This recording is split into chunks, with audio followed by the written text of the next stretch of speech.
25,000పై 3 సంవత్సరాలకు 12%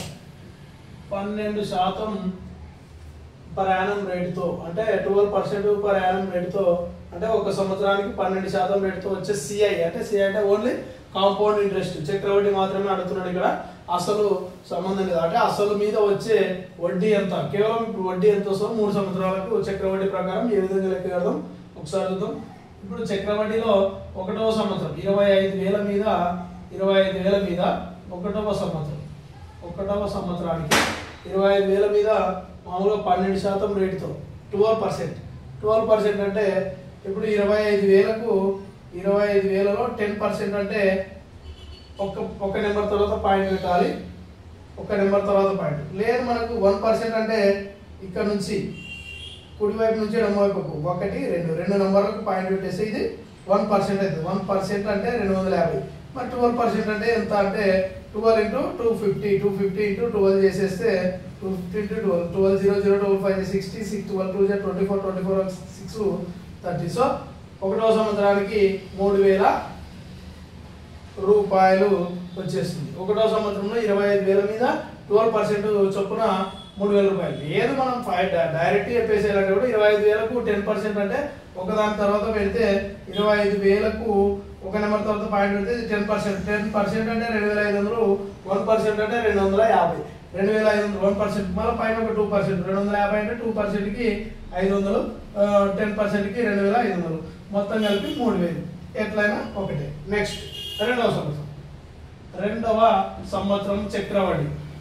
సంవత్సరం చక్రవడ్డీ ఇప్పుడు దీని మీద కూడా ఏంటంటే చక్రవడ్డీలో వడ్డీ మీద వడ్డీ ప్రతి సంవత్సరం అసలుకి వడ్డీ మరియు అసలు మీద వచ్చిన వడ్డీ మీద వడ్డీ లెక్కించబడుతుంది కాబట్టి 25,000కు మళ్ళీ రెండవ సంవత్సరంలో కూడా 3,000 వడ్డీ వస్తుంది నెక్స్ట్ 3,000కు రెండవ సంవత్సరంలో 12% చొప్పున ఇప్పుడు 3,000కు 12% లెక్కించే విధానం ఏందమ్మా అంటే 2 నెంబర్ల తర్వాత పాయింట్ పెట్టేస్తే కుడి నుంచి 2 నెంబర్ల తర్వాత పాయింట్ పెట్టేస్తే 30 అంటే ఇది 1% అంటే 30 1% అంటే 30 1% అంటే 30 12% అంటే ఎంత అంటే 12 3 36 ఒక 0 360 రూపీస్ 360 రూపాయలు అవుతుంది 12% రెండవ సంవత్సరం 3,000 మీద 12% ప్రకారము 3,000 మీద 12% ప్రకారము మనకు ఒక సంవత్సరానికి రెండవ సంవత్సరానికి 360 రూపాయలు వచ్చేస్తాయి ఇప్పుడు 2 సంవత్సరాలకు అయిపోయింది నెక్స్ట్ మూడవ సంవత్సరంలో ఈ 25,000 మీద 3,000 వడ్డీ వచ్చేస్తుంది నెక్స్ట్ ఈ 3,000 మీద 360 రూపాయల వడ్డీ వచ్చేస్తుంది ఆల్రెడీ మనకి తెలుసు అది కనుక్కున్నాం కాబట్టి రెండవ సంవత్సరంలో నెక్స్ట్ ఈ 3,000 మీద 360 రూపాయల వడ్డీ వస్తుంది ఈ 3,000 మీద 360 రూపాయల వడ్డీ వస్తుంది నెక్స్ట్ ఇప్పుడు మనం ఫైనల్ ఇది ఒక్క 360 రూపాయలకు కనుక్కుంటే అయిపోతుంది 360 రూపాయలకు 360 రూపీస్కు 12% 1% అంటే 1% అంటే 1 2 3.6 1% అంటే 3.6 మరి 12% అంటే ఎంత అంటే ఈ రెండింటి చేసేస్తే అయిపోతుంది 3.6 into 12 6 72 12 6 72 12 3 36 ఒక 7 43 అంటే పాయింట్ 2 నెంబర్స్ తర్వాత 1 1 2 పాయింట్ అనేది 360కి 43 రూపాయల 43.2 పైసలు వచ్చేస్తుంది ఓకే రైట్ 43.2 ఇప్పుడు మొత్తం 3 సంవత్సరాలకు మొత్తం అయిపోయింది మొత్తం 3 సంవత్సరాలకు మనకు అయిపోయింది ఇప్పుడు 3 సంవత్సరాల వడ్డీ ఎంత వచ్చిందో కనుక్కుందాం 25,000కు 1 2 3 3,000 ఎన్ని ఉన్నాయంటే 3 ఉన్నాయి కాబట్టి అవి 9,000 అవుతుంది నెక్స్ట్ 360 ఎన్ని ఉన్నాయి 1 2 3 300 3 కలిపితే 900 618 180 1080 రూపాయలు నెక్స్ట్ 43.2 ఇక్కడ 0 zeros 2 3 8 4 12 1 9 1 10 పాయింట్ 10,123.2 పైసలు ఆయనకు 3 సంవత్సరాలకు వడ్డీ వచ్చేస్తుంది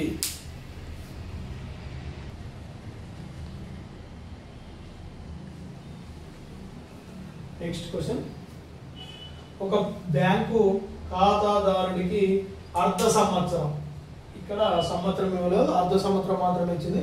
అర్ధ సంవత్సరం ఆధారంగా ఎంత 5%, సంవత్సరానికి అయితే 5%, అర్ధ సంవత్సరం కాబట్టి 5% కాస్త 2.5% మాత్రమే అవుతుంది. సిఐ ఇస్తామని ప్రకటించింది.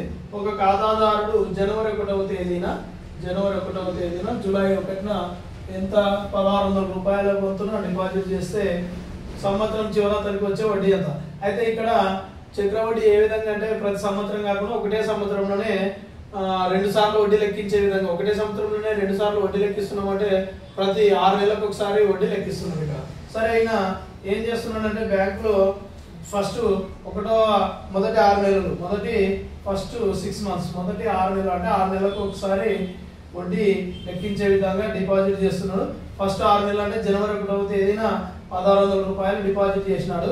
1600 రూపాయలు డిపాజిట్ చేస్తే 6 నెలలకు ఆయనకు వడ్డీ ఎంత వస్తుంది అంటే మనకు వడ్డీ 2.5%. ఎందుకమ్మా అంటే 5% సంవత్సరానికి అయితే 5%, కానీ ఇక్కడ 6 నెలలకు ఒకసారి కాబట్టి 2.5% మాత్రమే వస్తుంది. మరి 1600కు 2.5% ఎంత అవుతుంది అంటే 1600కు 1600కు 10% అంటే 160, 10% అంటే 160, 5% అంటే 80, 5% అంటే 80, 5% సగము 2.5 కాబట్టి 40 రూపాయలు. సో 6 నెలలకు, మొదటి 6 నెలలకు 40 రూపాయలు వస్తుంది. నెక్స్ట్ రెండవ 6 నెలలు, రెండవ 6 నెలల్లో సేమ్ ఆయన మళ్ళీ 1600 డిపాజిట్ చేస్తాడు. ఎప్పుడు జూలై 1వ తేదీ జనవరి 1వ తేదీ 1600 డిపాజిట్ చేస్తే మళ్ళీ జూలై 1 కూడా 1600 డిపాజిట్ చేస్తాడు. ఇప్పుడు ఈ 1600కి కూడా మళ్ళీ వడ్డీ వస్తుంది. నెక్స్ట్ మొదటి చేసిన 1600 కూడా వడ్డీకి రావాలి కదా. రెండవ 6 నెలల్లో ఫస్ట్ ఈ 1600 కూడా సేమ్ ఇక్కడ ఎంతైతే 40 వచ్చిందో ఇక్కడ కూడా 40 వచ్చేస్తుంది. నెక్స్ట్ ఈ 40 రూపాయలకు మరి 2.5% ప్రకారం 40 రూపాయలకు 10% అంటే 4, 10% అంటే 4 అవుతుంది, 5% అంటే 2 అవుతుంది, 2.5% అంటే 1. సో 1 రూపాయి వచ్చేస్తుంది. నెక్స్ట్ ఇవి రెండింటి మీద వడ్డీ లెక్కేసినాం. నెక్స్ట్ ఈ రెండవ 6 నెలలకు వడ్డీ ఎంత వస్తుంది అన్నమాట. ఈ 1600కి ఇక్కడ 40 ఎట్లయితే వచ్చిందో ఈ 1600 కూడా 40 రూపాయలు. సో ఇప్పుడు కేవలం వడ్డీ మాత్రమే అడిగినాడు కాబట్టి ఇవి అసలు, ఇది అసలే, ఇది అసలే, ఇక్కడ వడ్డీ ఇది. సో ఎన్ని 40లు? 1 2 3 3 40లు 1 రూపాయి. సో వడ్డీ మొత్తం ఎంత అమ్మా అంటే 101 రూపాయి, 121 రూపాయలు, సారీ 121 రూపాయలు వడ్డీ వచ్చేస్తుంది ఆయనకు.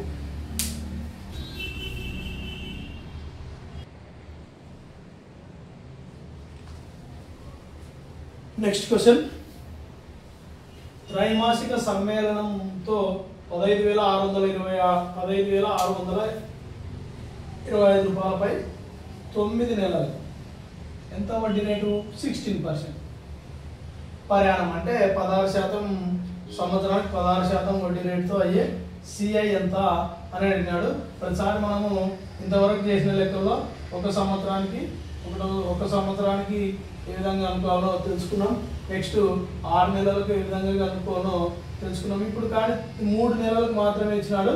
3 నెలల కంటే ఒకసారి 1వ సంవత్సరం కంటే జస్ట్ సంవత్సరానికి ఎంత వడ్డీ రేట్ ఇచ్చిందో దాని ప్రకారమే పర్సెంటేజ్ కట్టేస్తే వచ్చేస్తుంది.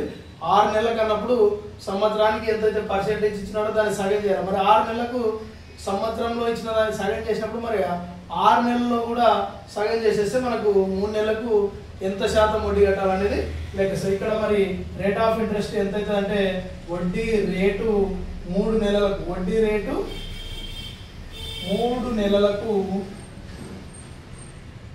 ఇప్పుడు సంవత్సరానికి అంటే 16%, మరి 6 నెలల కంటే సగం దీంట్లో 8, మరి ఇది సంవత్సరానికి, మరి ఇది 6 మంత్స్ 6 నెలలకి.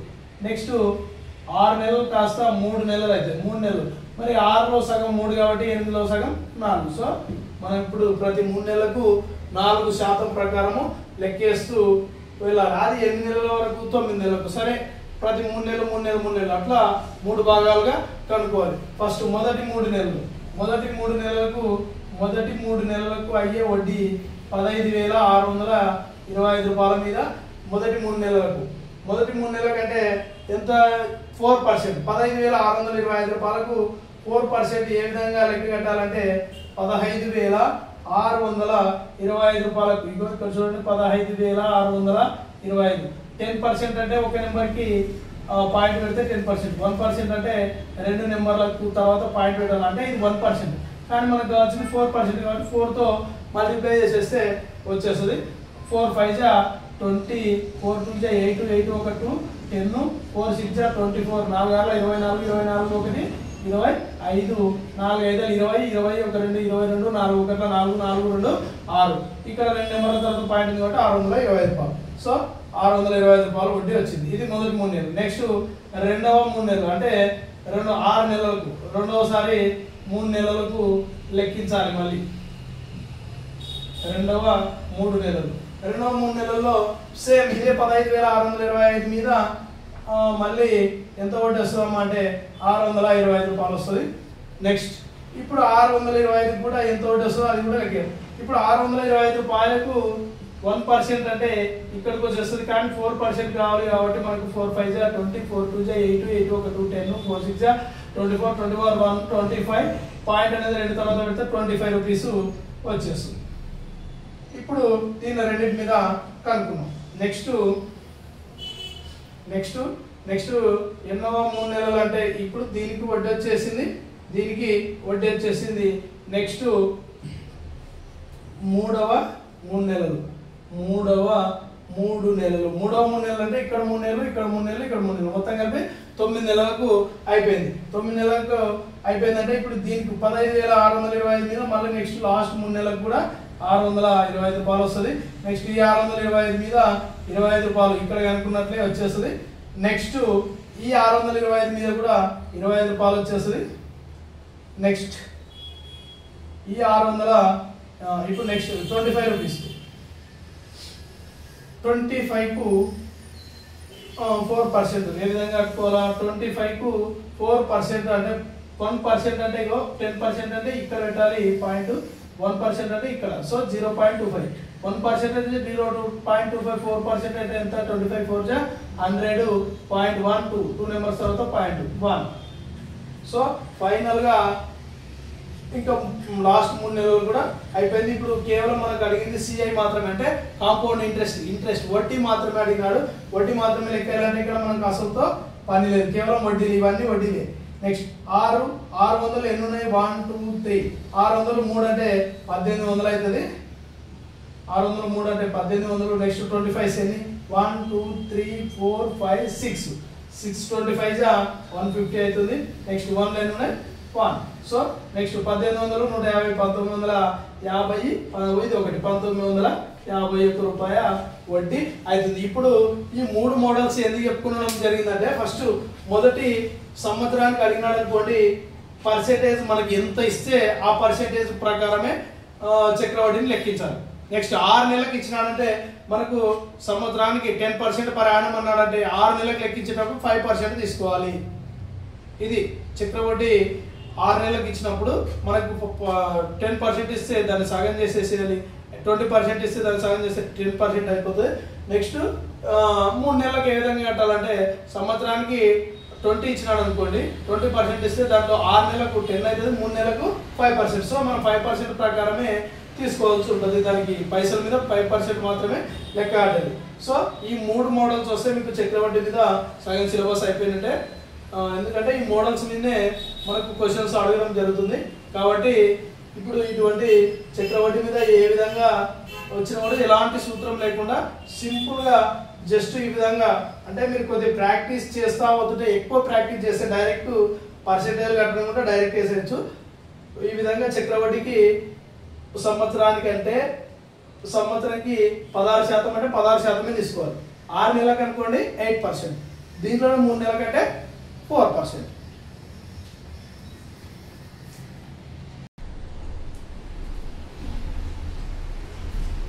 ఈ విధంగా మనకు అర్థమెటిక్ క్లాసుల మీద మీకు ఎలాంటి సూత్రం లేకుండా షార్ట్ కట్స్తో తక్కువ టైంలో విత్ ఇన్ 20 or 30 సెకండ్స్లో ఆన్సర్ వచ్చే విధంగా ప్రతి మోడల్ ఈ చెప్పబడుతుంది. కాబట్టి మీరు ఇలాంటి చిన్న చిన్న షార్ట్ కట్స్తో మీకు ఆర్థమెటిక్ క్లాసెస్ కావాలనుకుంటే మన ఛానల్ను సబ్స్క్రైబ్ చేయండి.